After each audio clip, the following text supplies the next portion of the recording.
হচ্ছে আমি জানি না কেন বারবার আমাদের সাথেই এটা হচ্ছে কি না। সৌম্য জাস্ট কিছুদিন আগে আমায় বলেছে যে ও বলো স্বপ্ন দেখেছিলাম।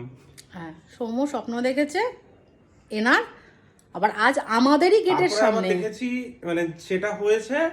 তারপরেই বাড়ির পাশ দিয়ে একজন আবার বৌরূপী যেরকম হয় সে আবার শিব ঠাকুর সেজে গলায় নিয়ে যাচ্ছিল।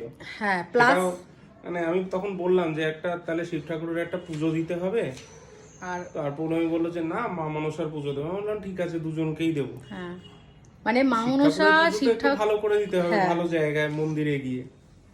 আর মনসা মায়ের পুজোটাও দেখি এর মধ্যে এবং খুব করে পুজো চাইছেন না, মনে হচ্ছে সৌম্যর কাছেই চাইছেন। নাহলে এত ফ্ল্যাট রয়েছে, নিচে ফ্ল্যাট দুটো রয়েছে, আমাদেরই গেটের এখানে আটকে যায়। দেখো তো গেটে এসছে, আমাদেরই গেটে কেন আটকাবে? মানে ভীষণ ভাবে মা মনসা চাইছে।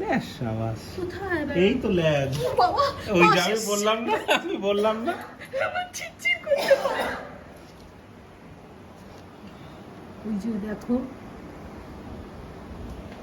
এটা তুই কোথা থেকে এসেছিস? রয়েছে কোথা থেকে এসেছিস তুই? হ্যাঁ দেখি জলডোরাই জলডোরা কিছু খেয়ে দিয়ে এসেছে নাকি? উঠতে পারছো? বাজবে না কেন? ওই যে হিট ফিট দিয়েছে। এ মা, আর কিছুক্ষণ বাদেই মারা যাবে। দিন আমাকে একটা বয়ান দিয়ে দিন। একটা বয়ম দাও তো, কিছু একটা ইয়ের মতো।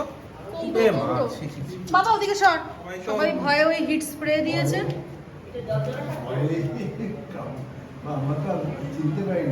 জলে দিলেও বাঁচবে না? পেছনে পুকুর আছে, এখানে একটা পুকুর আছে। পুকুর আছে? হ্যাঁ, পিছনে পুকুর আছে। এখানে পুকুর আছে পিছনেই। পুকুরে ফেলে যদি বাঁচানো যায় কোনো রকমে।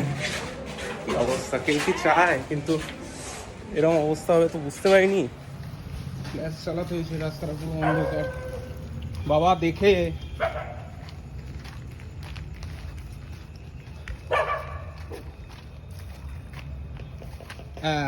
নড়েছে, নিচে আছে। আছে আছে। আর আসিস না বাবা, ঘরে মানুষের ঘরে নয়।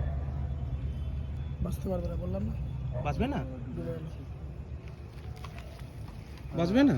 না, উনি বুঝতে কোনোদিন অ্যাসিড ফ্যাসিড বা কোনো এই এরকম জাতীয় জিনিস কোনোদিন দেবেন না।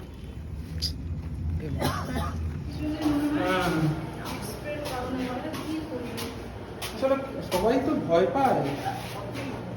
জল ঢোলাই ছিল না?